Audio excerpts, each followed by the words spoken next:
در ادامه تمرینات بداهه نوازی ساده با هم دیگه توی این ویدیو یه تمرین دیگه از یه آواز دیگه از افشاری میزنیم. تو ویدیو قبلی یکی دو تا تقدیم حضورتون کردم و انشالله با هم دیگه این بار ویدیوی بعدی رو تمرین خواهیم کرد از افشاری.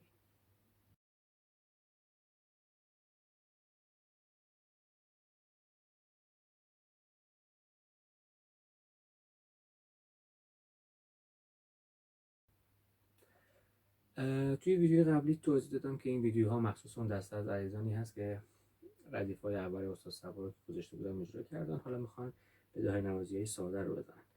و اول ویدیو من عرض کردم که هدف از تولید این ویدیوها خدمت و کمک کوچکی هست به اون دسته از عزیزانی که دسترسی معلم و کلاس ندارن. خدای نکرده هیچ وقت هیچ گونه ادعای پشت هیچشون از اینکه ما وجود نداره. از ر شروع میکنیم. ر، سل، ر.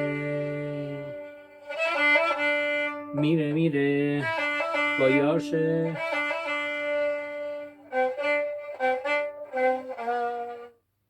دوره دوره دوره دوره آرشا جدا. دوره دوره دو سی کرون. سولا سی دو با یارشه. ر جدا. میره می دیویسان دو. میره دو سی دو با یارشه. میره دو سی دو. ر دو سی لا سی. دو سی لا سول.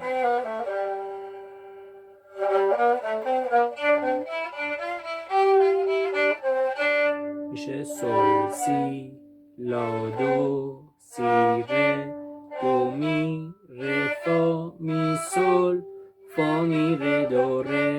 دوباره سول سی لا دو سی ر دو می ر فا می سول فا می ر دو ر.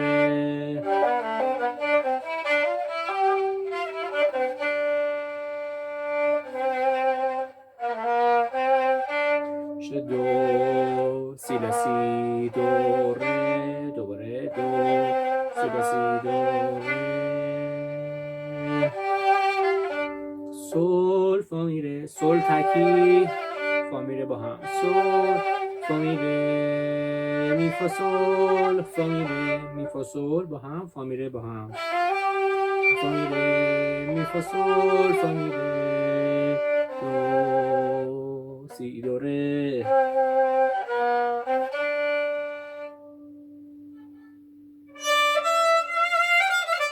کوک اون هست ر لا ر سول، ولی با می لا ر سول هم میتونید بزنید، فرقی نمیکنه.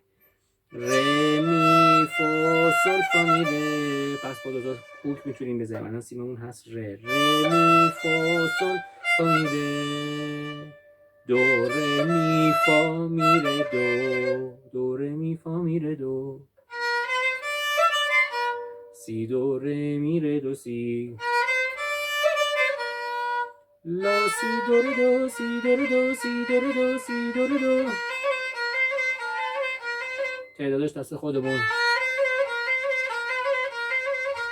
لا سی دو ر دو سی دو ر دو سی دو ر دو سی دو ر دو. لا سی دو ر دو. سی رو سی تریر سی لا دو سی دو ر دو سی دو ر با یارشه. دو ر دو سی سی لا سی لا سول سول لا. دو ر دو سی سی لا سی لا سول سول لا.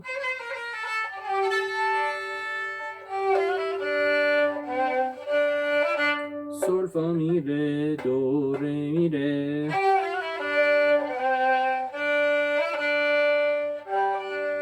سول ره.